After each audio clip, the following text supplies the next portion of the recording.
In this week's Parsha, a very interesting thing happens right in the beginning of the Parsha.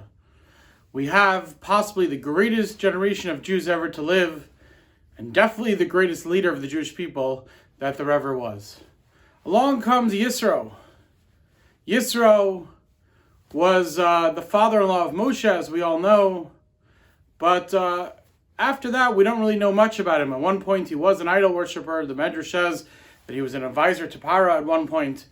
But in status among the Jewish people, it's unclear exactly who he was and even how he remained, whether he remained with the Jewish people or not.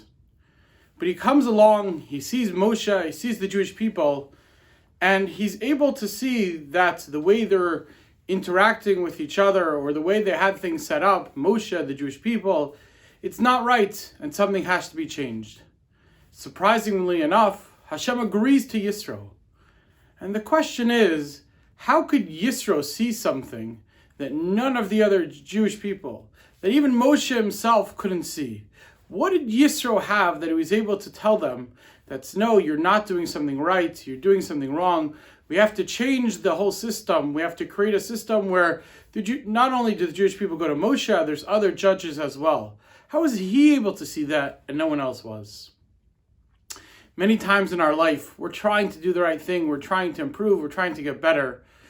But we get used to the status quo, we get used to the way things are, and we don't challenge that. And we just go on living our lives the way our life is, even though perhaps we can get better. And sometimes it takes an outsider, like Yisro, to come along and say, you know what? I'm not used to this. This is not the status quo for me, and I see something's not right. I think it's time to make a change. And we have to look for the Yisros in our life. We have to look for those people who could look at our lives objectively and decide, are we on the right path? Could we be improving? Could we be becoming better? Or are things okay as they are? Sometimes we can be our own Yisro in our lives. We can stop, we can really take stock of our lives and see, are we just doing things the way we're doing them because that's how it is, that's how we've always been doing things, or is this really the best way to live our lives? Growth, especially spiritual growth, is a very hard thing, and it takes constant analysis, constant change, constant improvement. And if we're just going to be satisfied with our status quo, then we're never going to improve. We're never going to get better. We have to look for the Yisros in our life who can tell us how could we improve, how could we get better, or we have to become our own Yisro. We have to stop, we have to look at our lives very, very closely and decide how could we improve, how could we become better.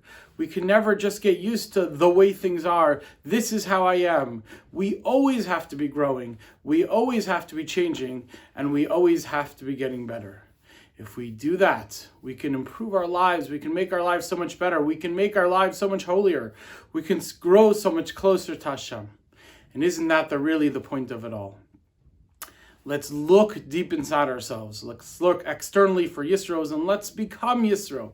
Let's become that person who can look at our lives, who can see things from an objective standpoint, who can help us grow and become closer to Hashem. Have a great Shabbos.